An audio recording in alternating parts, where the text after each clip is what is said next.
Llegas al mundo sintiendo, lo sientes todo, lo sientes en lo profundo, solo lo sientes y nadie te explica. Tomas aire, miras alrededor y sigues sintiendo. Cada parte de tu cuerpo tiene sentido y cada rincón de tu corazón tiene intención. Eres mujer y aunque mires alrededor y otros intenten explicarte, tú seguirás sintiendo, sintiéndolo todo, sintiendo profundo, siendo simplemente tú. En Tejiendo la Voz, el amor, la armonía, la conciencia y la inspiración se pueden tejer con palabras. Yo soy Alejandra Escobar y en este espacio quiero darle voz a mi alma a través de conversaciones auténticas que nos acompañen en la búsqueda de la verdad y nos regalen reflexiones profundas y significativas hiladas por la experiencia, la sinceridad y el amor. Hola, bienvenidos a un nuevo episodio de Tejiendo la Voz. Hoy traigo un tema que es quizás algo tan básico que se nos pasa por alto y de lo esencial que es, justamente embarga muchísima belleza en él y es ser mujer. ¿Qué significa ser mujer hoy en esta sociedad? ¿Qué significa ser mujer en todos los cambios que de alguna manera la historia nos ha traído, con todos los estereotipos que nos rodean, todas estas cuestiones y temas que ahora están sobre la mesa como el feminismo? Bueno, ¿qué significa ser mujer hoy? Cuando yo estaba en la universidad, tuve la fortuna de toparme una mujer de esas que solo te puede sentar como a admirar, que uno pretende ni siquiera respirar duro para no perderse lo que está viendo al frente. Es impresionante esa apreciación de ese ser tan increíble que tenía yo enfrente. Ella se llama Claudia Bendaño. Me daba una clase que creo que se llamaba Problemas Colombianos y ahora que lo pienso ese nombre de esa clase me parece muy triste, pero finalmente lo que ella nos contaba era sobre la historia de Colombia. Y aunque ese no era mi tema favorito, ella se convirtió en un oasis en medio del mundo académico que, a pesar de que yo disfrutaba lo que estudiaba, ella era como una varita que le daba magia justamente a esas 2 horas en las que compartíamos ese espacio. Lo más especial que ella tenía era que no era especial. No era especial para los estereotipos que muestra la sociedad, no era ni súper hermosa, ni tenía un cuerpo 60, 90, 60, ni era una mujer que se vistiera de forma espectacular, ni tenía un gran cargo. Ella no era especial, dentro de comillas, para lo que la sociedad y los estereotipos nos plantean. Y eso era lo más hermoso que ella tenía. Ella era doctora en historia y en filosofía. Y su forma de narrar, su forma de contar las historias y la manera como tenía de pararse frente a sus alumnos a entregarles el conocimiento que ella poseía de una forma tan genuina, tan auténtica, tan seductora, como que esta historia te envolvía. Me dejaba ver en ella una mujer que me inspiraba y me enseñaba que finalmente lo más importante de ser mujer es ser fiel a lo que uno es en su más profundo sentido. Luego, por allá hacia el final de la universidad, tuve la opcional de tener una materia que se llamaba La Mujer y la Luna, y esa opcional no hacía parte dentro de comunicación, sino que creo que hacía parte de filosofía, pero yo, por perseguir a Claudia y por seguirme nutriendo, inspirándome de tanta belleza y de tanto conocimiento, estuve en esa materia. Lo que finalmente esa materia me iba a enseñar es cómo la mujer a lo largo de la historia ha tenido una estrecha relación con la luna, cómo la mujer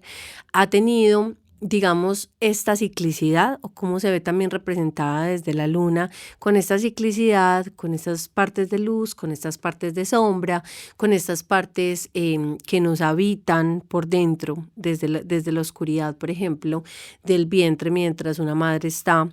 gestando a su hijo, y cómo finalmente damos a luz, ¿cierto? Y cómo podemos de alguna manera sacar de esa sombra esto tan hermoso que traemos dentro. y que es un acto creativo que no necesariamente implica el parir a un ser humano, sino puede ser también un acto creativo de poder traer al mundo una idea, un proyecto, bueno, como todo lo que hay alrededor de crear. Ella nos contaba en toda esta historia de la mujer y la luna cómo a través de diferentes rituales, diferentes comunidades indígenas a lo largo y ancho del planeta, con todos estos simbolismos, ¿cierto? Representaban a la mujer y a la luna y sobre todo llevaban a un punto importante de referencia que era cómo la mujer ciclaba igual que la luna y eso correspondía, digamos, a su ciclo menstrual, ¿cierto? Entonces, como de hecho, en muchas de las comunidades, incluso indígenas de Colombia, no se habla de menstruación, sino de luna, justamente porque esto es lo que representa el ciclo de la mujer. Como la mujer, estando en una fase, por ejemplo, premenstrual, está en una fase de luna menguante, como está en una fase menstrual en una luna nueva, porque justamente estamos en plena oscuridad, como luego de esa luna nueva comienza esta fase preovulatoria, que significa esta primavera, y es que estamos a punto como de florecer, estamos a punto como de sacar toda el calor, pero adicional la luz, pero adicional la alegría y como finalmente en la ovulación está el verano, ¿cierto? Entonces, como la luna acompaña a la mujer y guía a la mujer en esos diferentes ciclos de la vida y asimismo Claudia contaba de una forma muy bonita como además estaba representada en diferentes tipos de la historia por todas estas conexiones mujer-luna. Entonces, muy bonito comenzar este episodio de hoy contándoles sobre esto, sobre esta conexión de la mujer y de la luna, pero adicional también honrando un poco ese aprendizaje que esta mujer tan bella me enseñó y me inspiró. Este episodio surge de una pregunta que me hice hace un tiempo en medio de una reflexión y es, ¿qué mujer serías si no te hubiesen dicho cómo serlo? No sé si ustedes se han puesto a pensar que pasamos toda la vida desde que nacemos, muy probablemente hasta que morimos, y seguramente sí es así, en donde hay una sociedad y en donde hay un montón de narrativas alrededor de la sociedad que nos dicen qué mujer tenemos que ser. Obviamente que diferentes tipos de cultura llevarán a diferentes narrativas. Yo aquí les voy a compartir quizás la narrativa que me ha tocado a mí, la narrativa de una mujer que hoy tiene 37 años, en donde creció en una sociedad colombiana, específicamente de Medellín, en medio también de lo que podríamos llamar una sociedad muy machista culturalmente, pero en medio de un matriarcado. Entonces, ¿qué es esa narrativa que me ha acompañado a mí en esta ciudad, en esta cultura, en esta familia? Y cuáles han sido como estos lineamientos de lo que se me ha dicho y de lo que de alguna manera yo también he comprendido, ¿cierto? De lo que significa ser mujer o cómo ser mujer. Entonces, qué bonito empezar esta historia por cómo es ese nacer en un cuerpo de mujer. Llegamos al mundo y no somos conscientes o no tenemos el recuerdo de ser conscientes de cómo es nacer en un cuerpo de mujer o cómo es nacer en el cuerpo de un hombre. Pero muy a temprana edad, pasados los 2 años, los 3 años, que es ese lapso entre que los niños dejan el pañal y ya empiezan pues como a controlar esfínteres y demás, siendo mujer, digamos desde esa edad, desde esa temprana edad, empieza a entenderse que hay algo que ocultar, que hay algo que sobreproteger o sobreguardar y que hay que, digamos, controlar ciertos movimientos o controlar ciertas posturas porque en la ropa se ve. Entonces, por ejemplo, si tú tienes 3 años y tú eres una niña, muy seguramente te han tocado comentarios o nos tocaron comentarios de no se siente así, bájese la falda, tápese, ¿cierto? Y nos empiezan a dar a entender que hay algo que tenemos que ocultar y que hay algo que tenemos que guardar y que justamente quizás en el punto donde más se concentra la feminidad, que es justamente los genitales femeninos, es como escondido, no se habla, no se puede tocar, no se puede mostrar, tienes que protegerte y tienes que esconderte. De alguna manera, es cierto, ¿cierto? Hay de alguna manera que sobreguardar esa parte que es tan importante, que es tan privada. El tema es que nunca nos explican por qué. El discurso que hay alrededor de esto es un discurso del miedo y de la vergüenza, y no es un discurso que realmente nos convoque a la comprensión y a la conciencia de qué es lo tan sagrado que se esconde allí, que tenemos que tapar o que tenemos que ocultar. No hay una claridad desde pequeños o desde pequeñas de que eso que está ahí justamente hay que sobreguardarlo como el bien más preciado, y no por vergüenza o no porque sea malo o no porque no sea digno, ¿cierto? Entonces, qué tan bonito fuera o qué tipo de mujeres seríamos si este discurso, desde este primer momento en donde ya no tenemos pañal y nos ponemos ropa interior, empezara a cambiar y empezáramos a entender que podemos movernos como queramos, pero que también hay algo que siempre tenemos que guardar de lo valioso que es. Entonces empiezan a pasar un montón de cosas al nacer en este cuerpo de mujer.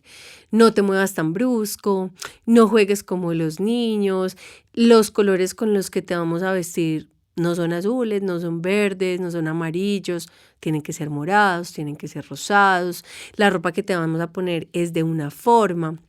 La manera en cómo te deben ver los otros es de una forma. Hay un montón de niñas y en la normalidad de las niñas pequeñas es que no les gusta que les hagan trenzas o peinados, se los sueltan, se los quitan, es dificultad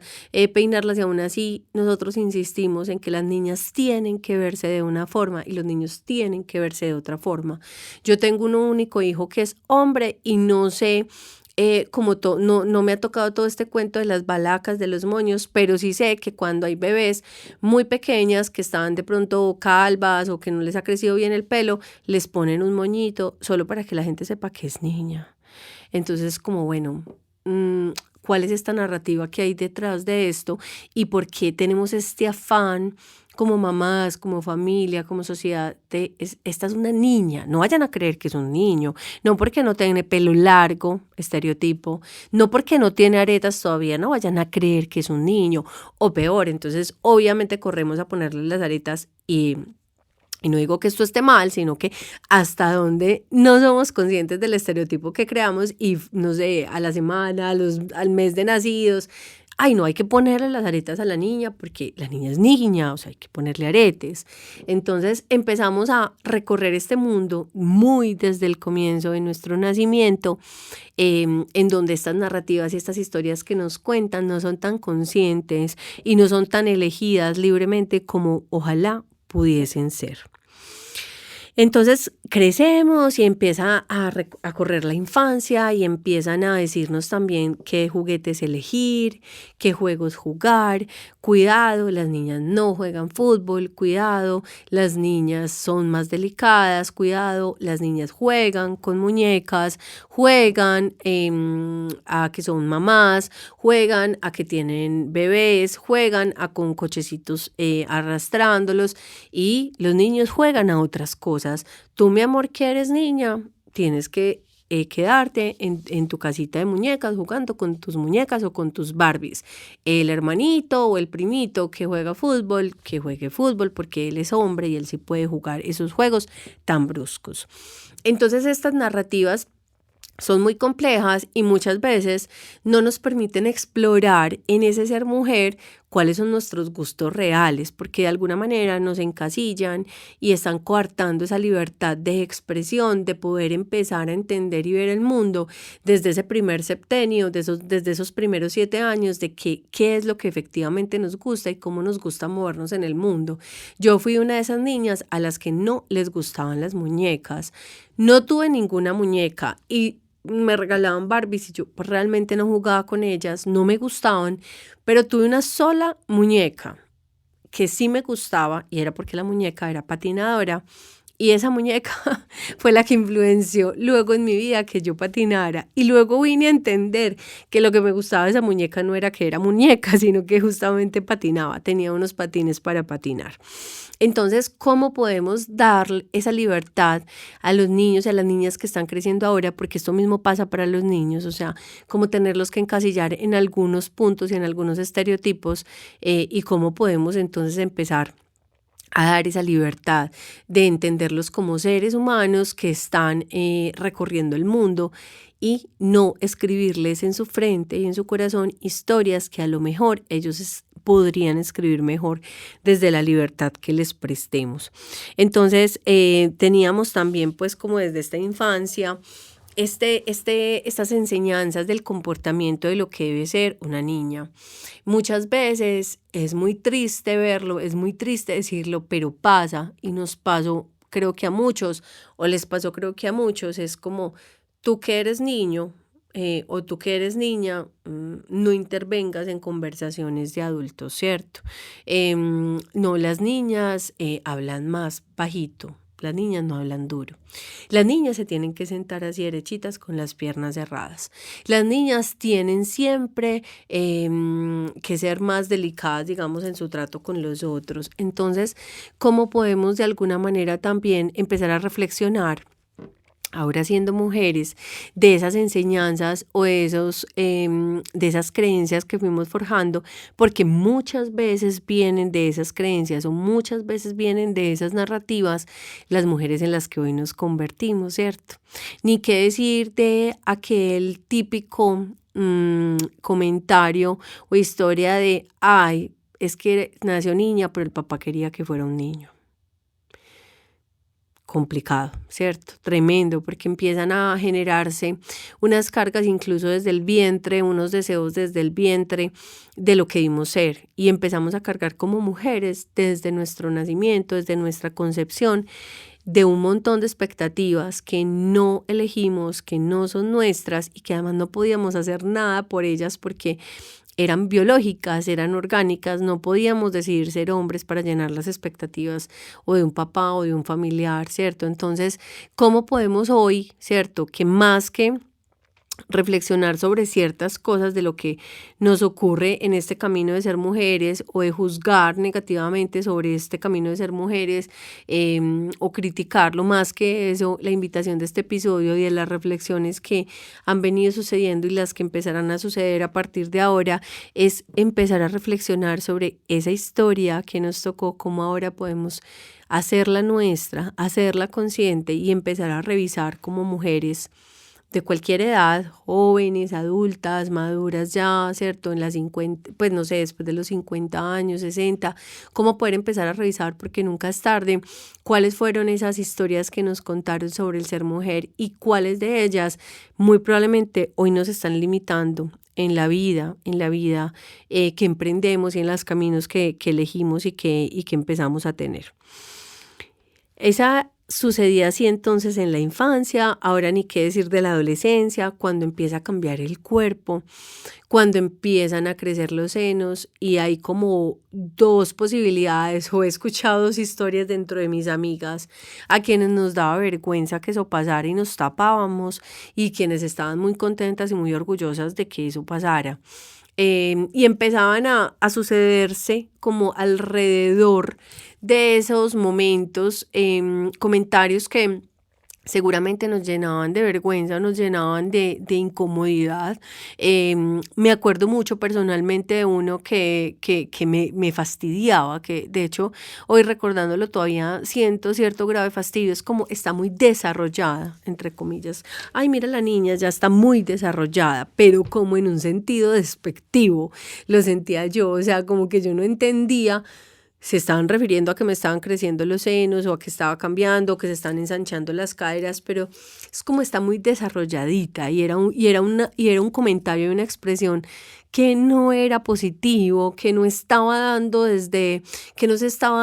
desde la belleza de lo que es ser mujer y crecer en un cuerpo de mujer, que no se estaba dando desde la admiración, que no se estaba dando desde la comprensión de lo que implica que el cuerpo cambie, sino que se está dando desde la vergüenza o desde la sexualización del cuerpo, y empiezan a pasar un montón de cosas alrededor de esa adolescente de la que le está cambiando el cuerpo. empieza a pasar de todo, menos que realmente como sociedad y como familia la acojamos y le acompañemos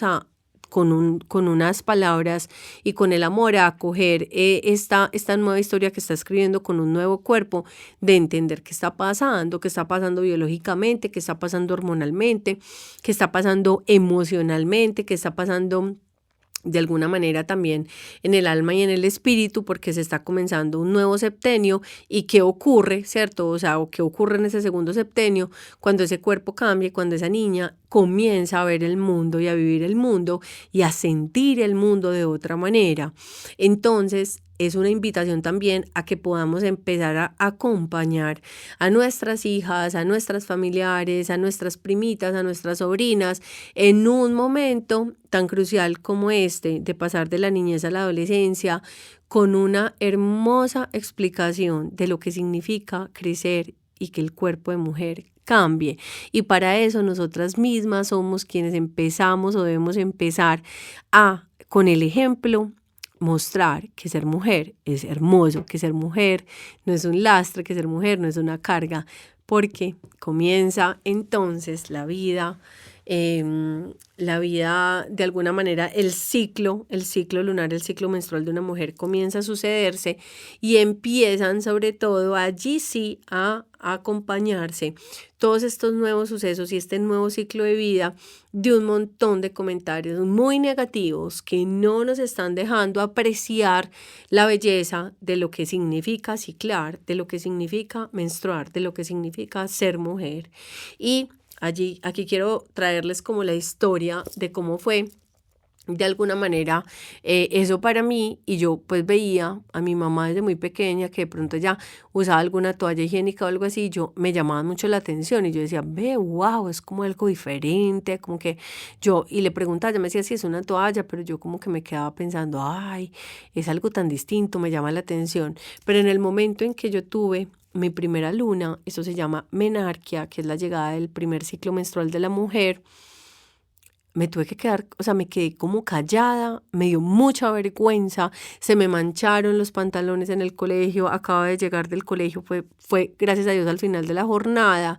y escúchenme la expresión, o sea, gracias a Dios, es decir, o sea, tenía que sentirme mal porque eso pasara, no fue un momento memorable en el que yo tenía que sentirme feliz, sino que nos enseñaron a que teníamos que sentirnos mal, sentirnos avergonzadas porque eso estuviera pasando, porque hubiera llegado un sangrado intempestivo, porque hubiera llegado esa menarquia y porque ya convirtiéndonos en otra mujer, en otro ciclo de mujer, que debía haber sido una fiesta y una alegría por todo lo que esto implica y por toda la transformación bonita que sucede por dentro del cuerpo, tenía que ser un motivo de angustia, tenía que ser un momento de miedo, ¿cierto? De incertidumbre, de no saber qué estaba pasando. Yo al menos sabía que de alguna manera me había llegado la menstruación. Conozco historias de niñas que pensaban que se estaban desangrando, que se estaban muriendo porque no sabían ni siquiera que eso les iba a pasar. Yo había visto a mi mamá, por ejemplo, usar toallas, pero nunca mi mamá me dijo, mira, ya cumpliste 11 o 12 años, es probable que esto vaya a pasar, esto significa esto, va a pasar esto. Y no porque mi mamá sea mala, pues, por así decirlo, no, simplemente porque culturalmente, socialmente y familiarmente no nos enseñaron que es una conversación que hay que tener y que es un momento bonito y que es un momento sagrado y que incluso hay unos rituales súper bonitos. Marisol, quien estuvo acá también en Tejiendo la Voz, partera tradicional, hace, por ejemplo, un ritual muy bonito para recibir la menarquia. En el momento en que una mujer tiene su primera vez su ciclo, hay un ritual muy bonito, por ejemplo, de paso, porque es un ritual de paso, porque es un portal, así como cuando vamos a parir, es un portal de un nuevo comienzo y de una nueva mujer. Entonces, a mí no me explicaron que eso me iba a pasar prontamente, yo no lo sabía, de pronto si a una compañerita en el colegio le había pasado, pues uno más o menos lo esperaría, pero no era algo de lo que yo seguramente iba a estar atenta o a un síntoma o a que ocurriera o qué hacer cuando eso iba a pasar. Entonces a coger las toallas o a tenerlas a la mano. no necesariamente había tanta educación y tanta formación frente al tema, y mucho menos un discurso positivo. Entonces, todo lo que escuchamos todavía hoy de muchas mujeres que no están siendo tan conscientes de su ciclo y de su ser mujer, es que qué pereza las mujeres, a las mujeres nos toca muy duro, qué dolor, qué pereza tener que menstruar cada mes, qué pereza ser mujeres que nos toca hacer esto y que nos toca pasar por cólicos o que nos toca pasar por un montón de cosas, como qué dolor ser mujer, ¿cierto? Y ese es un discurso que se nos ha quedado arraigados en la mente, en el corazón y en el cuerpo, y que empezamos a transmitir de generación en generación. A las mujeres nos toca muy duro, ser mujer es muy duro. Yo quiero tener un niño porque las mujeres sufren mucho. Qué bueno que tuve hijos porque ser mujer es muy difícil. Entonces empecemos hoy a ser conscientes de todos estos discursos y de todos estos estereotipos para que no los sigamos prolongando. Al revés, la menarquía es una fiesta, es la llegada de un nuevo ciclo, es la llegada de la primavera, del verano, de un nuevo renacer de la mujer, de una nueva etapa, de la capacidad de la mujer de ser creadora de vida, de poder ovular, de que llegue con esa ovulación una carga de progesterona, que empiecen a cambiar las hormonas del cuerpo y que empiecen a irradiarse en la piel, en el cabello, en el estado de ánimo, en muchas formas, a que la mujer comience a brillar de otras maneras. Entonces hay que empezar a cambiar estos imaginarios y empezar a entender cómo nos pasó para poder hoy empezar a hacer y a convertirnos en unas mujeres más conscientes también de lo que estamos albergando. Empieza también en esta adolescencia esta relación con el sexo opuesto, entonces también empieza a crecer el deseo sexual, a vivirse esto como de otras formas, y empieza también como de alguna manera tejerse lo que son unos atisbos de relaciones amorosas o los primeros noviecitos del colegio, los primeros gustos y cuál es mi papel ahí siendo mujer, qué es lo que yo estoy sintiendo. Y lamentablemente desde la adolescencia, que es una época además de mucha turbulencia emocional y espiritual y pues mental, empiezan también a llegar un montón de comparativos con otras mujeres, comparativos con mi amiguita allí. Tiene un cuerpo mejor que el mío, mi amiguita de allí tiene un pelo más bonito que el mío, mi amiguita de allí es más agraciada, mi amiguita de allí tiene mejores talentos, conversa mejor o tiene unos ojos mejores, más bellos. Entonces empiezan a pasar un montón de cosas en nuestro ser femenino, en relación con los otros y también en relación a ese sexo masculino, porque justamente las mujeres empezamos como a compararnos en competencia, entre comillas, por quién es más merecedora de uno u otro hombre, por ejemplo. Entonces, como que esas comparaciones, a lo mejor si no existieran los hombres y si no tuviéramos esa relación de gusto por los hombres en su momento, a lo mejor no fueran tan duras, tan complejas, pero muchas veces este comparativo viene y es muy triste decirlo y pensarlo, pero pasa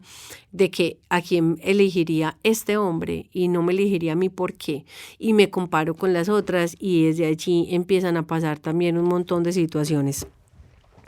Entonces también en ese mismo momento, pues como del despertar sexual, por así decirlo, y también de empezar a tener de alguna manera algún tipo de relación, pues o de atisbo de relación con algún novio, empieza también como todo este discurso de hay que cuidarse, hay peligro, una mujer sola no puede montarse sola. Yo escuchaba esta historia en un bus, en un taxi, no puede caminar sola. Un caso cercano que tengo es como mi hijo o pues el hijo de esa familia se podía ir caminando desde el colegio hasta la casa sin problema. Podía montar en bus desde los 12 años, todo el tiempo pudo montar en bus, se pudo montar en taxi, pudo caminar. Pero la niña no puede. La niña es una niña, la niña no puede hacer eso sola, está en peligro. Y a ver, es muy triste porque también es cierto. Entonces, ¿cómo nosotras como mujeres también reconocemos, cierto? O también empezamos a recibir información de que estamos en peligro por el simple hecho de ser mujeres. Y además, qué triste saber que es verdad. Muchas veces estamos en peligro por el simple hecho de ser mujeres. ¿Cómo empiezan entonces a generar conciencia, digamos, los gobiernos, los estados, las sociedades, las comunidades sobre cómo hay que proteger y salvaguardar a la mujer, porque cuántas veces la mujer, por el hecho de ser mujer, por ser mujer per se, está en peligro. Y cómo nosotras, como mujeres, crecemos con este temor, ¿cierto?, a ser abusadas. ¿Cuántas veces tenemos pensamientos de inseguridad por el simplemente hecho de tener un cuerpo de mujer? Entonces, es muy importante también, ¿cierto?, como desde este ser consciente que somos, de navegar en esa mente, de navegar en ese corazón y de empezar a reconocer aquellos momentos en los que quizás nos sentimos vulneradas o abusadas, y empezar a reconocerlos y a entenderlos en nuestro ser ya adulto o de alguna manera más maduro, para entender que de pronto de allí vienen un montón de traumas y un montón de situaciones que como mujeres adultas estamos intentando sanar, y que no nos hemos dado cuenta que esos puntos, esas semillas que hoy estamos intentando sanar, vienen justamente de esos momentos en la vida donde quizás sí tuvimos sí pasamos por algún lugar y nos hicieron un comentario, ¿cierto? Sexual, por ejemplo, inapropiado, donde nos sentimos observadas, donde nos sentimos abusadas. Alguna vez una chica joven me compartía que es muy triste cómo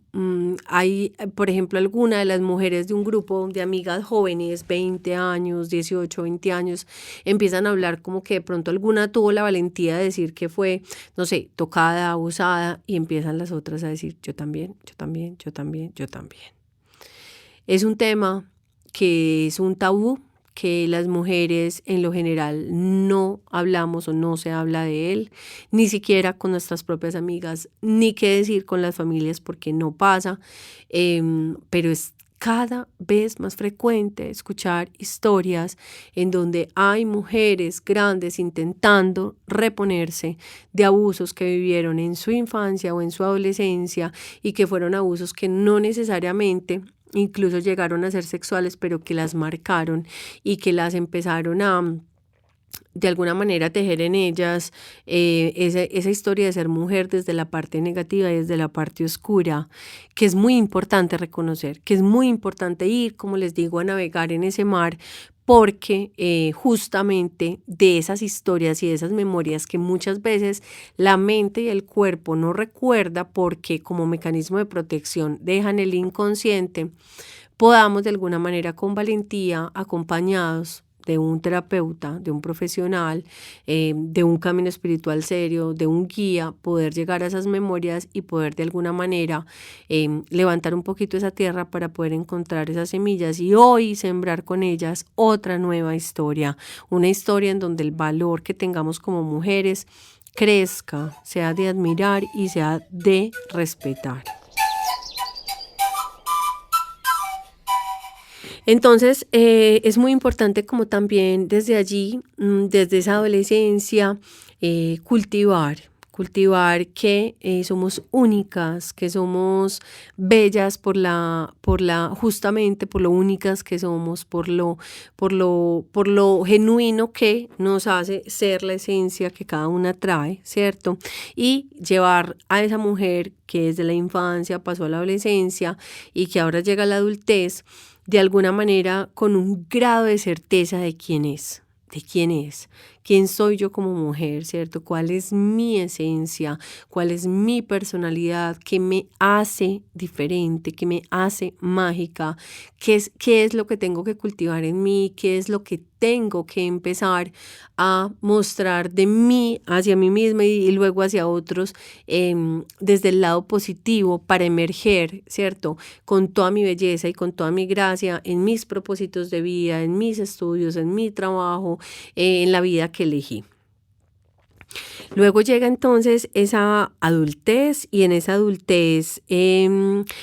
estamos como cursando varias dimensiones o somos mujer como desde varias dimensiones. Entonces, por ejemplo, hay una dimensión muy importante que es ser mujer en la sociedad, ¿cierto? ¿Qué significa ser mujer en la sociedad? Independientemente de cuál nos tocó. Yo, por supuesto, les voy a compartir de qué significó ser mujer en mi sociedad, desde mi punto de vista, desde mi comprensión del mundo, pero habrá una mujer en China que pueda decir que ser mujer en su sociedad es otra cosa, y habrá una mujer en Turquía o habrá una mujer en el Medio Oriente que puede decir o representar lo que significa ser mujer en su sociedad de otra forma muy diferente. Pero de todas formas, lo que sí quiero traerles acá y poner sobre esta mesa y esta conversación es que efectivamente hay un significado de lo que es ser mujer en la sociedad y empiezan a tejerse unos hilos que nos van marcando el camino, a veces no tan consciente como debería, de lo que significa y de cuál es el papel que tenemos como mujeres en la sociedad, ¿cierto? A mí personalmente me tocó crecer en una ciudad en donde ya ha habido muchísimo trabajo al respecto, pero que finalmente es una sociedad machista, ¿cierto? Una cultura machista, no solamente acá en Medellín, realmente en Colombia todavía vemos regiones muy machistas, y es muy triste que a nosotras como mujeres justamente nos toque no solamente defender el solo hecho de ser nosotras, de tenernos que proteger, de tenemos que cuidar, sino que adicional, de alguna manera tenemos esta batalla extra cuando nos tocan estas sociedades o estas culturas. Entonces, en medio de eso, tengamos la voluntad y la valentía y la seguridad para alumbrar con nuestra esencia y con nuestro ser como mujeres, sin importar ese entorno, esa cultura machista en la cual nos estemos forjando, y empezar como de alguna manera desde esa perspectiva a ritualizar, ¿cierto? Como los espacios de otra forma. Yo tengo una experiencia de mi familia, un ejemplo muy claro, en donde yo llego, por ejemplo, a mi casa y mi abuela me pregunta: ¿y usted ya le sirvió la comida a Mauricio? ¿Usted ya le sirvió la comida a su esposo? Y ella nunca me dice: usted ya comió, usted ya almorzó, no, usted ya le sirvió, usted ya lo atendió, usted ya lo despachó. Es como la palabra que usan las abuelas paisas. Entonces es como, ¿cuál es mi posición frente a eso? ¿Cierto? Y yo decido o perpetuar esa situación y atender a Mauricio, precisamente desde ese rol de me toca como mujer atender a mi esposo, o decido cambiar esa historia y tejerla con otros hilos, y es probable que haya un día en que simplemente yo le sirva la comida con mucho amor a mi esposo, y hay otro día en donde simplemente él se la sirva, y es porque es así, porque es práctico, porque estamos en una relación de iguales y porque estamos construyendo un matrimonio no desde los estereotipos y no desde esta parte de lo que le corresponde a la mujer y de lo que le corresponde al hombre, sino de lo que finalmente estamos tejiendo en una relación compartida. Entonces, ¿cómo elegimos perpetuar, por así decirlo, estas creencias? Muchas veces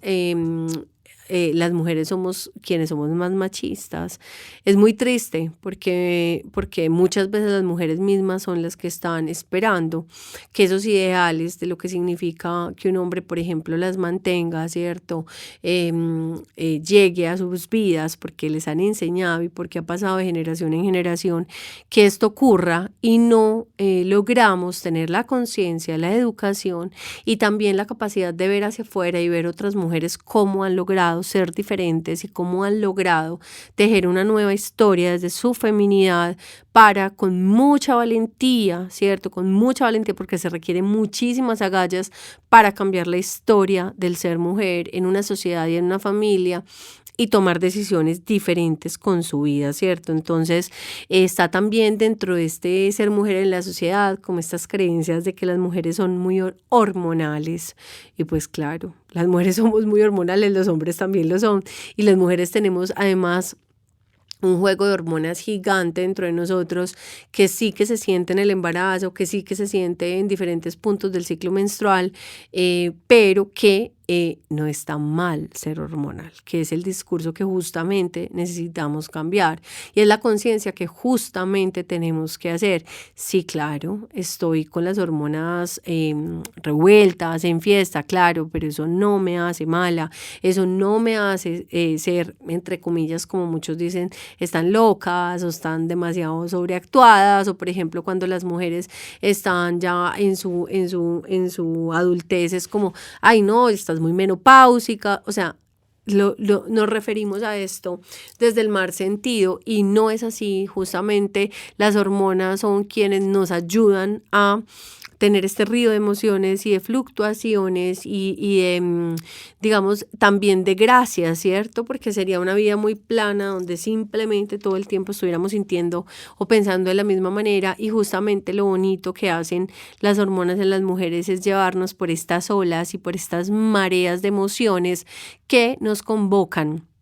a reconocer qué hay en nuestra mente, a reconocer qué hay en nuestro corazón, a reconocer qué hay en nuestra alma y a empezar a conectarnos, ¿cierto?, con estas fluctuaciones del lado positivo. Es decir, que cuando yo empiezo a surfear y aprendí a surfear,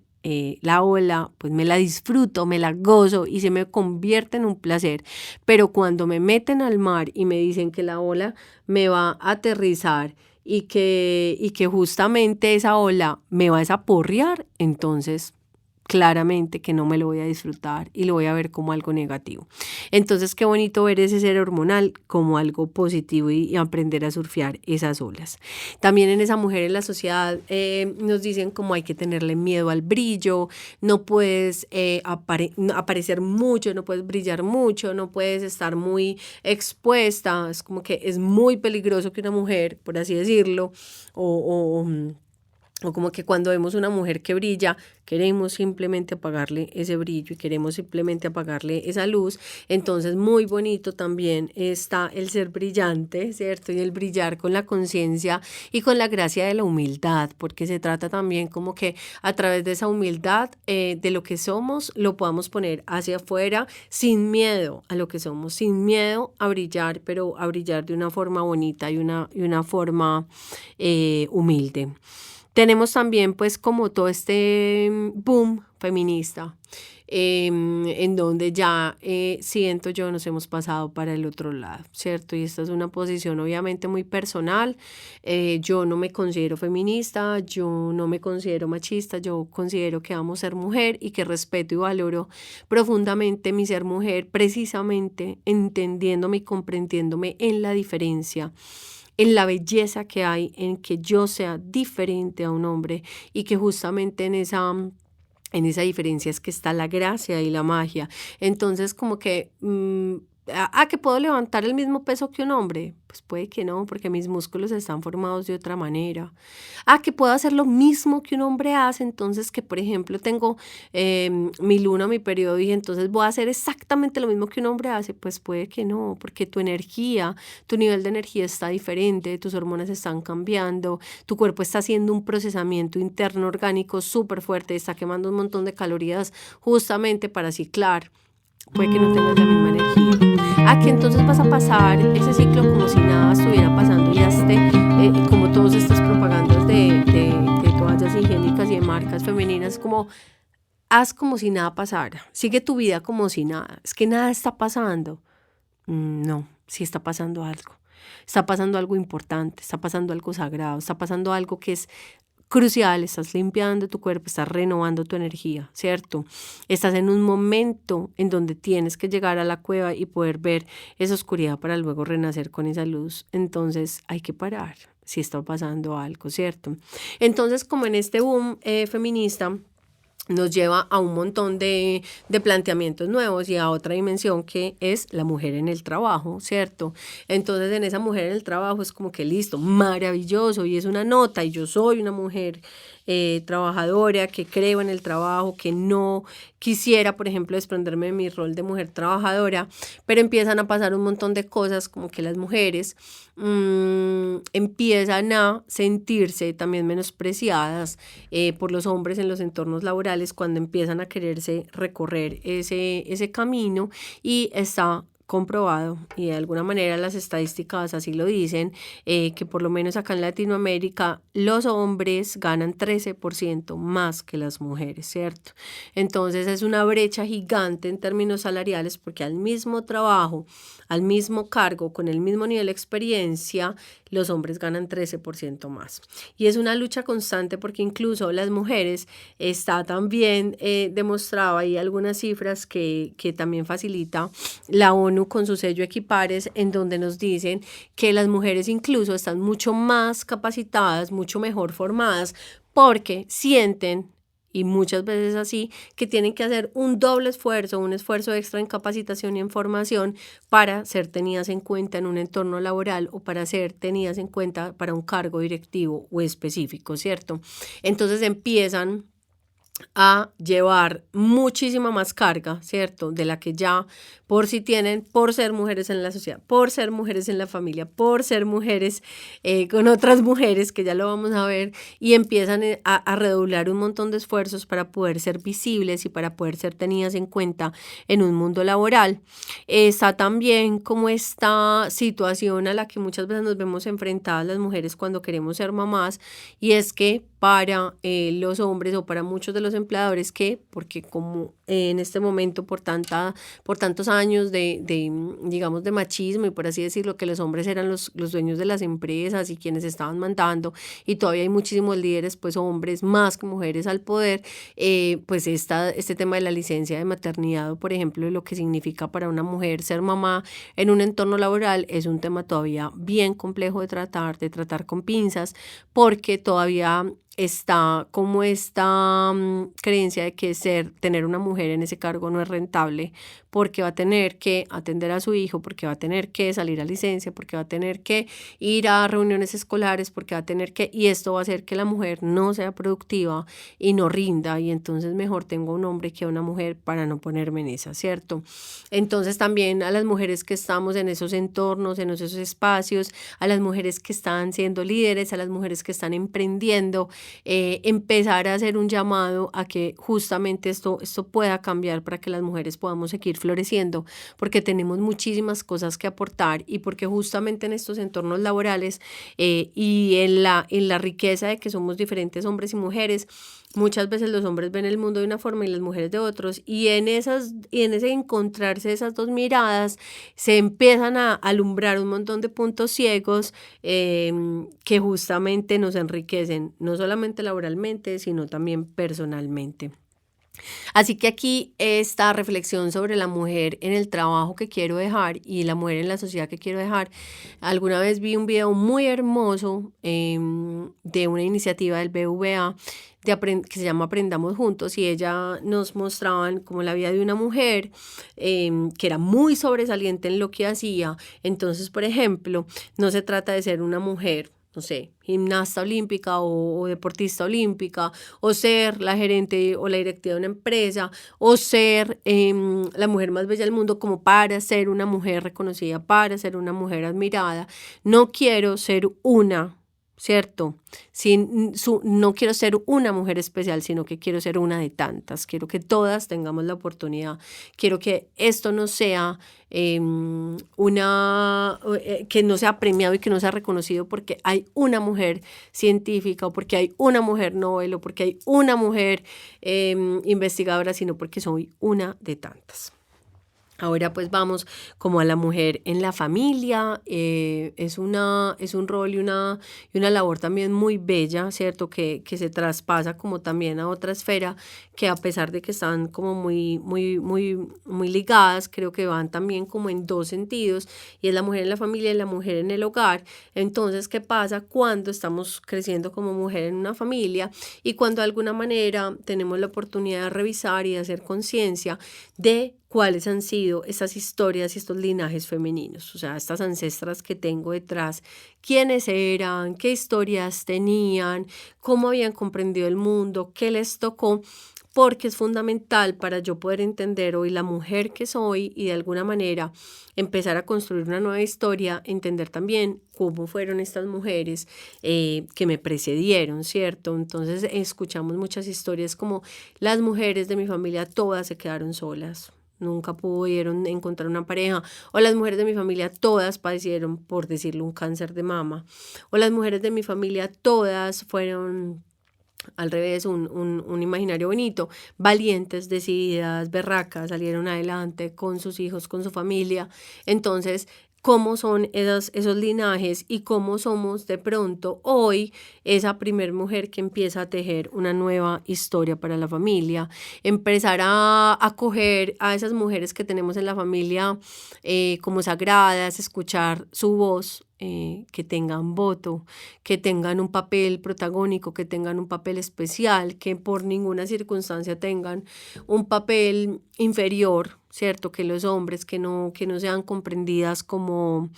menores, porque justamente esta mujer, y ahí ya pasando como al rol de la mujer en el hogar, la mujer es la hoguera, ¿cierto? Y hogar viene de esa palabra hoguera, y esa mujer es este calor y es este fuego que impregna todo el hogar, de tranquilidad, de amor, de paz, ¿cierto? Entonces, como la mujer también empieza a comprenderse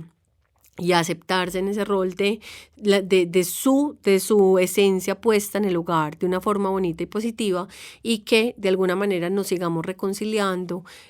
con ese ser mujer y con esa esencia que ponemos allí, porque desde ese machismo, como yo les decía, a veces nos vamos hacia el lado, es como ya no está bueno ser mujer en un hogar y poner allí ese calor y poner allí esa magia y poner allí ese amor. Ya estoy afuera y estoy queriendo hacer otras cosas que a lo mejor se me está olvidando también, cómo poder impregnar mi hogar y cómo prender la hoguera de mi hogar desde estas cualidades hermosas que me tejen en mi ser mujer y que me ayudan a poder llevar armonía a ese lugar que estoy, ¿cierto? Entonces también en esta mujer en el hogar, enseñarle, por ejemplo, compartiendo con esposo o con hermanos o con hermanas, cómo las mujeres tenemos estos ciclos, qué pasa con estos ciclos. También es nuestra responsabilidad entenderlos y conocerlos y también transmitirle a los otros, claro, mira, estoy atravesando este ciclo, estoy en esta situación, me estoy sintiendo de esta manera, físicamente, espiritualmente, emocionalmente, orgánicamente, me estoy sintiendo de esta forma. Entonces, como también en ese hogar se empiezan a tejer como un montón de acuerdos, ¿cierto? Y de conocimientos que nos permiten llevar a la par las cosas. Especialmente en mi hogar, lo hemos vivido así. Es una tarea de mi esposo el poder también conocerme y entenderme, y es una tarea mía el también tejer, digamos, nutrirme de lo que es tener un hombre a mi lado y aprender también de la belleza que hay en ese ser hombre, pero no catalogar una acción o una responsabilidad sola como propia de un hombre o solo como propia de una mujer, porque no se trata de seguir estereotipando este ser en el hogar, sino simplemente de empezar a volver a hacer un nuevo tejido de lo que es el hogar, en donde compartimos un propósito, en donde compartimos funciones y en donde estamos los dos yendo hacia un mismo lado, ¿cierto? Entonces es bien bello el poder empezar a reivindicar y a gozarnos este rol también de una mujer en el hogar, a gozarnos este rol también de esposas, de madres, de hijas, de hermanas, desde esta feminidad, porque con seguridad nos va a nutrir mucho y va a nutrir mucho a todos quienes están al lado. Yo creo que tenemos mucho para aportar como en el camino de la sabiduría, ¿cierto? De la sabiduría emocional, de la intuición que tenemos las mujeres tan poderosa, que si empezamos a escucharla y a subirle el volumen, seguramente nos va a sorprender en todo lo que tiene que decirnos, y que si las usamos con conciencia, probablemente tenemos mucho también que enseñar a los demás, a todos los que están a nuestro alrededor. Es decir, convirtámonos en unas mejores mujeres, no solamente para nosotras mismas, sino también para quienes están cerca de nosotros. Aquí en esta en este apartado y en esta dimensión tan bella de lo que es la mujer en la familia. Quiero honrar y quiero agradecer a varias mujeres de mi familia que sin ellas yo pues realmente no podría ser quien soy, ¿cierto? Empezando por mi mamá que me dio la vida, siguiendo por mi abuela que de alguna manera me crió y que me enseñó a ser de alguna manera la mujer que soy, y con muchísimas cosas bellas que rescatar de ella, y para agradecerle hoy quiero también honrarla, a mi tía Dora, a mi tía Ángela, a mi tía Beatriz, a mis primas bellas Melisa y Laura, y a Julie y a Sofía, mis princesas, que también tengo mucho que agradecer y que honrar. Y está entonces este tema tan complejo también y tan bonito, con tantas oportunidades y con tantos nuevos tejidos e historias por contar, que es ser mujer con otras mujeres, como este episodio de la adultez que es ser mujer con otras mujeres. Nos enseñaron a ser rivales, y qué tal si dejamos de ser rivales y nos convertimos en aliadas. Qué tal si empezamos, en vez de compararnos, a compartirnos. Qué tal si empezamos a tejer nuevas relaciones de amor y de hermandad entre nosotras. ¿Cómo hacemos para dejar de poner zancadillas y empezar a poner puentes a las que están ahí al lado de nosotras y que quieren pasar a otro lado? Necesitamos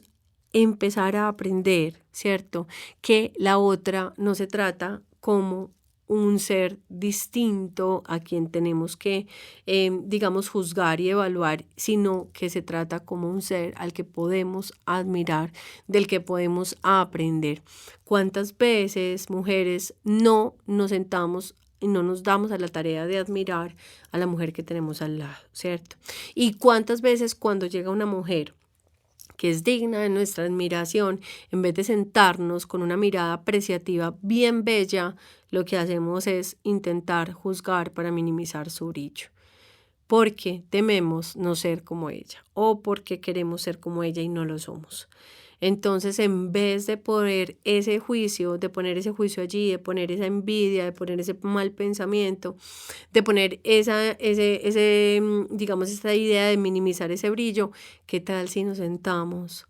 cogemos realmente nuestro corazón y apreciamos con la belleza, ¿cierto?, que se necesita a esa mujer que estamos al frente, que tenemos al frente y que es digna de admirar, y empezamos con toda la humildad del caso a reconocer que de pronto nos está faltando y que nuestro corazón y nuestra alma está deseando y la estamos viendo reflejada allí. No se trata de ser igual a esa mujer que admiramos, se trata de poder reconocer de allí y coger como todos estos frutos que finalmente podemos empezar a sembrar en nosotras para que cosechemos y para que nos vuelvan a la vida como toda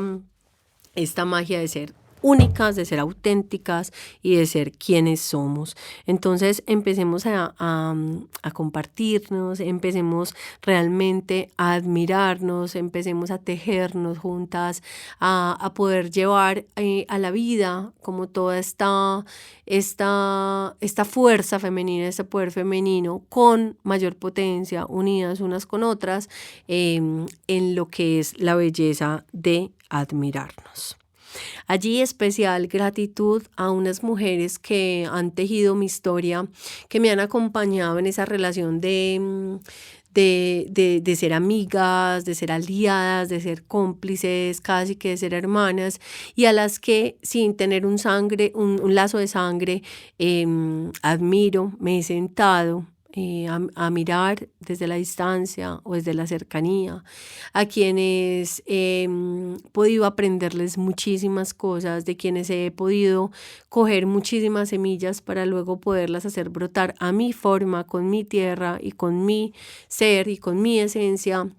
dentro de mi corazón, pero que hoy quiero de verdad agradecerles y que sepan a quienes están aquí a punto de ser mencionadas, que las admiro, que las aprecio y que con todo el amor del mundo les estoy agradecida. A Vale Jiménez, mi amiga del alma, casi que mi hermana, a Paula Villada, a Vanessa Hormiga, que con tanta belleza me enseña de la humildad, a Virginia Restrepo, que es un ser absolutamente sabio en su sabiduría de ser mujer, a Sara María Vázquez, que al solo mirarla me impregna de arte y de alegría. A Valentina Gómez, que me ha enseñado la palabra y el significado de ser valiente, y que me ha inspirado a todos los días a asumir una actitud valiente frente a la vida para cada vez ser mejor. Finalmente, mujeres, la relación y el ámbito más importante de todos los que hemos hablado es ser mujer con uno mismo. ¿Cómo somos mujeres con nosotras mismas? ¿Qué significa ser mujer para nosotras? ¿Cómo empezamos nosotras a escuchar todas estas narrativas y a elegir cuáles de ellas nos nutren, cuáles de ellas nos entregan realmente valor, cuáles de ellas nos sirven para construir la versión que queremos de nosotros mismos, ¿cierto? O sea, finalmente todo lo podemos resumir en qué crees de ti misma, qué crees de ti misma, ¿cierto? Y cómo podemos empezar a que esas creencias sean favorecedoras para que nuestro corazón pueda encontrar esa misión y esté en sintonía con nuestra misión. Necesitamos aprender a reconocernos a nosotras mismas, a valorarnos, empezar a no juzgarnos tanto, a no darnos tan duro. Muchas veces en ese compararnos y en ese no tener la seguridad y el amor propio necesario para brillar, nos hablamos de unas formas como que nunca le hablaríamos a otra mujer, nunca le hablaríamos a otro ser humano, pero a nosotras mismas sí nos hablamos de esa forma y sí nos juzgamos de esa forma. Entonces, ¿por qué no cambiamos esas palabras dañinas, de juicio y tan duras que nos damos a nosotras mismas en nuestra mente por palabras bonitas, ¿cierto? Y por qué no nos abrazamos de una forma mucho más amorosa, ¿cierto? Mucho más compasiva con nosotras mismas. Tenemos que subirle como el volumen a todas estas cosas bellas que emergen en nuestro corazón y que nos permiten empezar como a tejernos de una forma muchísimo más empáticas, incluso en nuestro propio ser, y más fortalecidas para generar unas raíces que realmente luego se conviertan en árboles gigantes que den sombra, que den sosiego, que den abrigo, y que a pesar de ser supremamente fuertes y a pesar de ser supremamente erguidos, puedan realmente ser flexibles con sus ramas y puedan ofrecer no solamente bonitas hojas, sino bonitas flores que otros puedan admirar y que los colibríes puedan llegar a recibir ese néctar bello. Así que, mujer, quien está ahí, quienes están allí al otro lado, finalmente lo que me gustaría que podamos sacar de este episodio y reflexionar es que qué mujer quieres ser y cómo quieres vivir el ser mujer. ¿Qué mujer quieres ser y cómo quieres tú vivir el ser mujer? Y mi invitación es a que finalmente rescates ese ser que hay dentro de ti y que finalmente te sientas feliz y complacida de serlo. Este es un trabajo que lleva años, pero que con toda la conciencia y sobre todo con el amor, con seguridad que lo vamos a lograr. Muchas gracias por haber escuchado este episodio de Tejiendo la Voz. Los invito a dejar todos los comentarios acá, todas las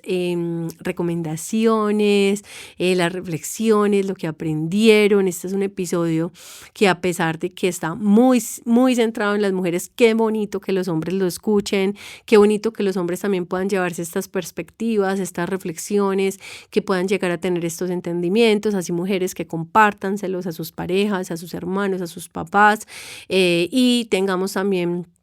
este episodio como un regalo para luego escucharlo cuantas veces sea necesario cuando queramos volver a recordarnos cuál es la historia que queremos tejer para nosotras mismas. Qué bonita la vida.